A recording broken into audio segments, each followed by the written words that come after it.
All right, we are live at last. Some days this just takes me a while to get all the technology going. So welcome. My name is Julie Hirschberg. I am a neurologic physical therapist, the owner and founder of Re+active Therapy and Wellness here in the Los Angeles area. And I am so excited, as always, to chat with you about what we're learning and doing here at Re+active. And over the last couple of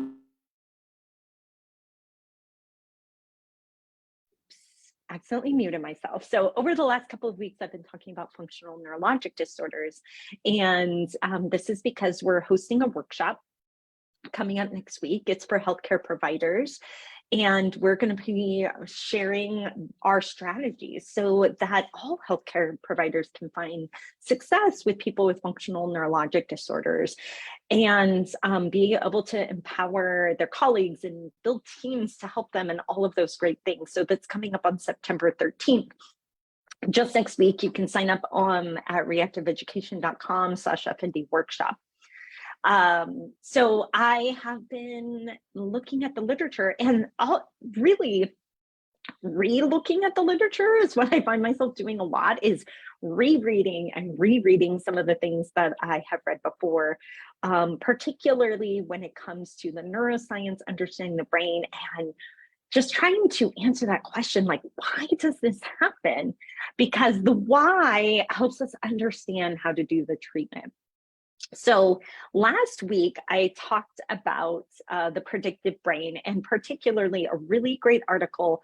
I will put this particular article, a link to it again in our newsletter this week. The article was called "A New Science of Emotion, Implications for Functional Neurologic Disorder."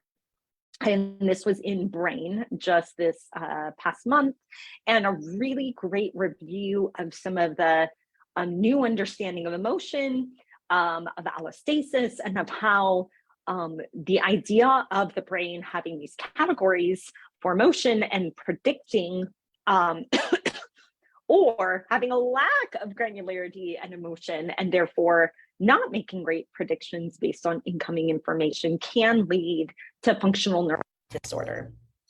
Oops, I think my microphone went out. Let me get this one hooked up, maybe. I think we got it. Sorry about that.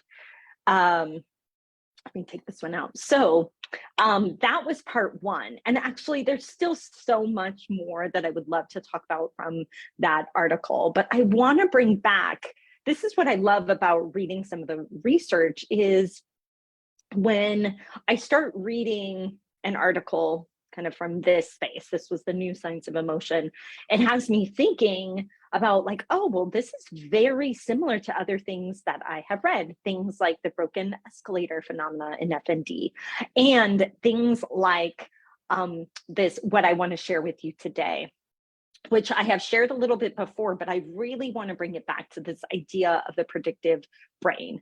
And this is from an article, again, if you're on our newsletter, I'll put the links and the video in here. This article, one of my favorites from this last year, Functional Neurologic Disorder, New Subtypes and Shared Mechanism. Excuse me, Mark Hallett and colleagues from the National Institutes of Health. So this was from the journal, I want to say this is Lancet Neurology.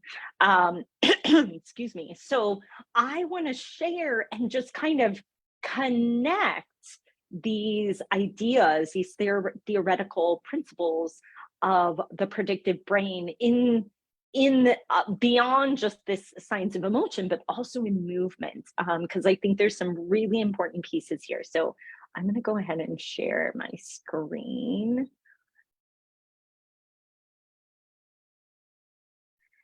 And make sure I get the right thing here. Yep. Just because I think this visual worth 1,000 words, right? So I have shared this visual before. Maybe not this big, but this is from that particular article. And I want to point out a few pieces of this. So, excuse me. One of the first things is that you can kind of see normal processes when a person moves. So when a person is going to move, there's an intention, there's movement planning. So this kind of at the top, kind of the normal processes: intention, movement planning, movement generation, and then the movement happens. There's a feedback signal. We get a lot of multimodal integration from various parts, including interoception and exteroception. And then this kind of loops back to give us information about what happened. The other part here that I skipped over, so we have intention, movement planning, movement generation, and movement with multimodal sensory integration and a feedback loop. Now, the other thing that also happens here is that there's predictive coding. There's feed forward signals. Now, this is where there's that overlap with that new science of emotion, and Lisa Bowman Barrett's work on emotion is, and just about the brain in general, and this idea of allostasis in the brain is that our brains, the idea that our brains would be set up as really efficient predictors of things.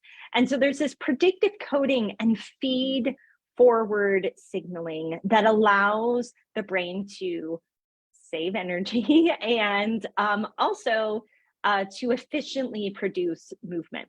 And so that's this component here: predictive coding and feed forward signaling. So the second thing, so that's kind of our very simplified, normal process of movement generation.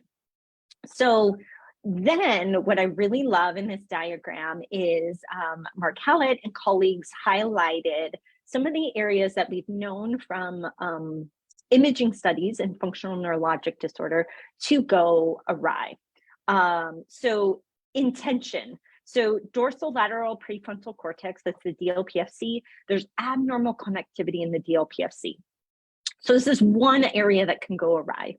Movement planning, abnormal supplementary motor area connectivity, that's the SMA.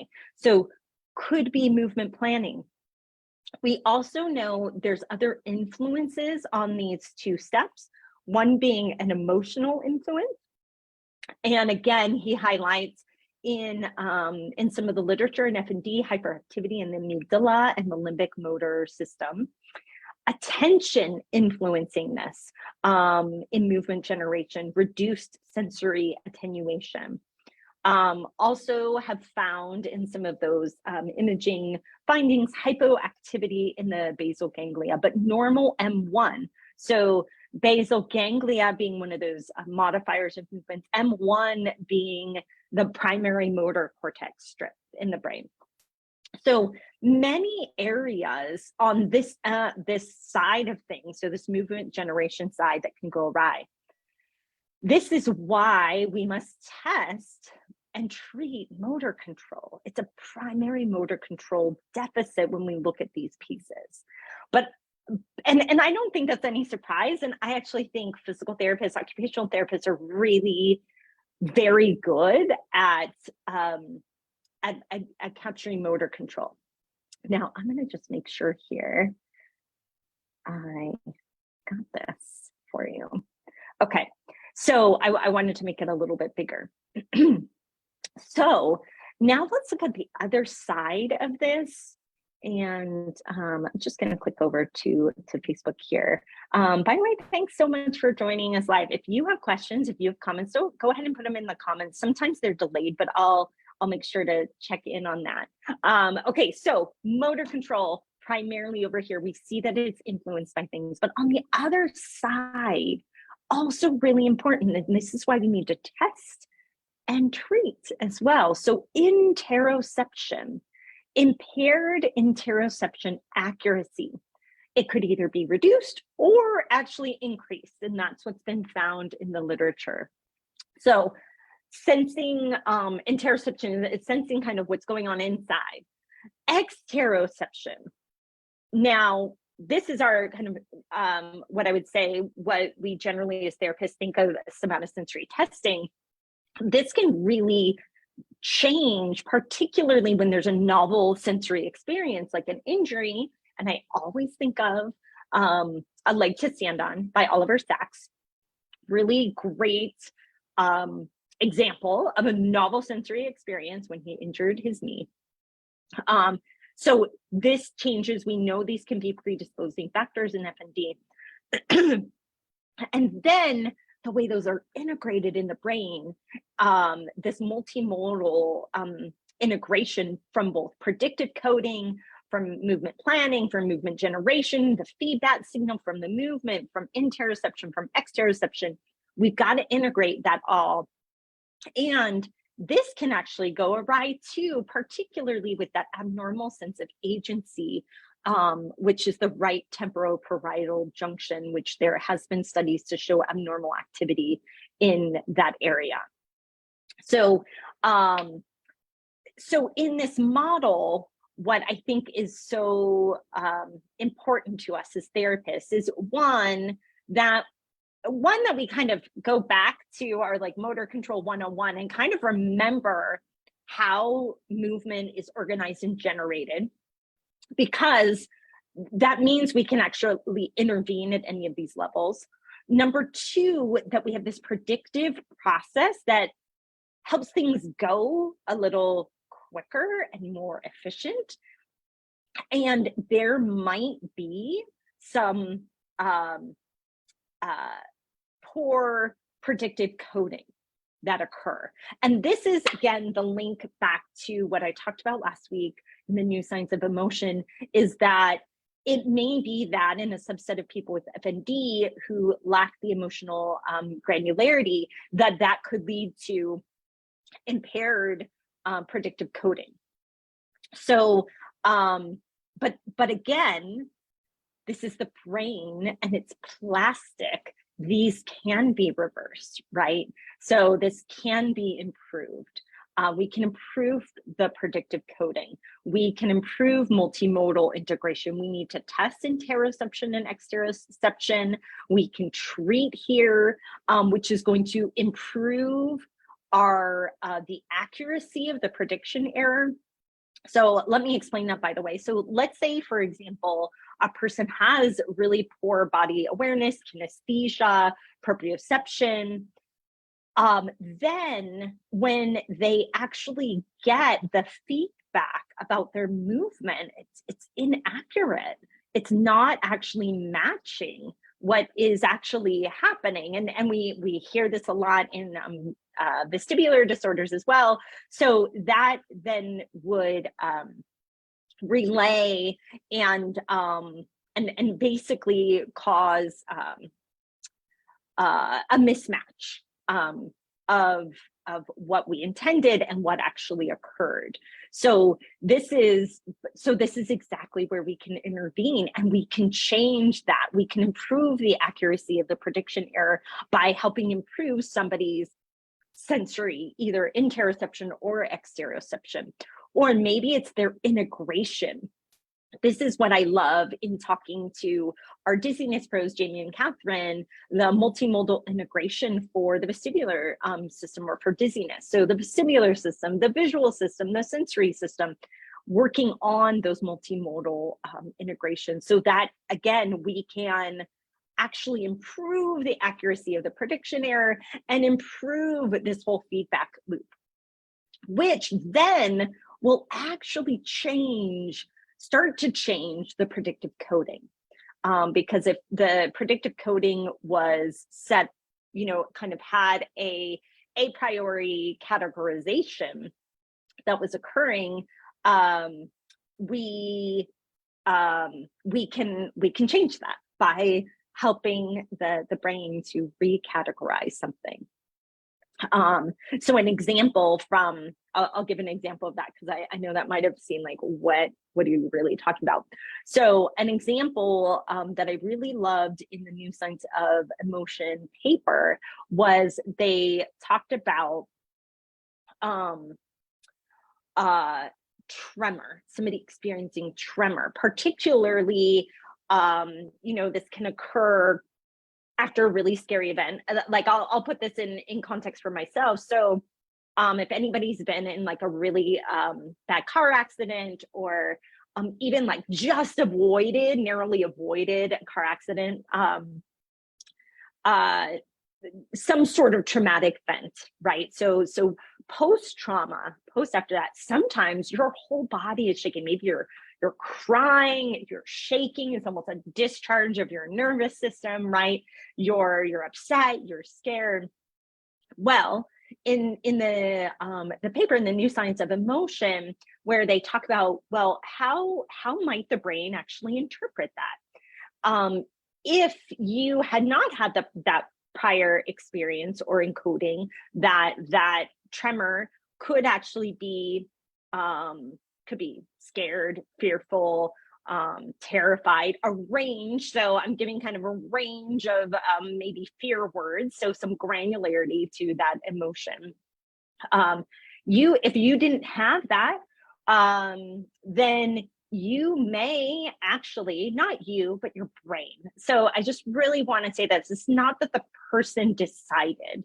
The brain may then categorize that that tremor or that shaking that occurred as like Parkinson's, or I lost all control of my body, that I'm weak. It may be categorized as a physical disorder, and it is a physical manifestation, absolutely, and it's very real, but it could get encoded instead of as a response. So car accident response, an emotional response, it could get encoded as a physical response.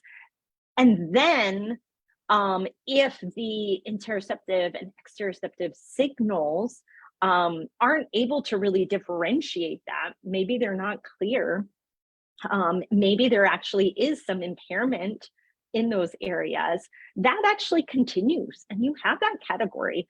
And then as the tremor occurs and you respond to it, your brain actually continues to put it in the category of a physical impairment. And now I'm not saying, and neither is the article. So this is a theoretical construct. I'm not saying this is actually what happens for sure in every single person, but as an idea, I think it's pretty interesting about the predictive brain. And I think as an idea from a therapist standpoint, it means there's so much we can do to have an influence, to change the feedback that's occurring.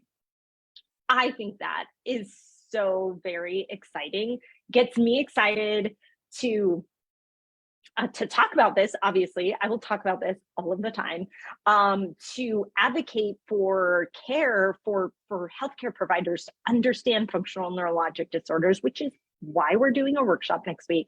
This is literally our mission, to share and help other people learn about what we do.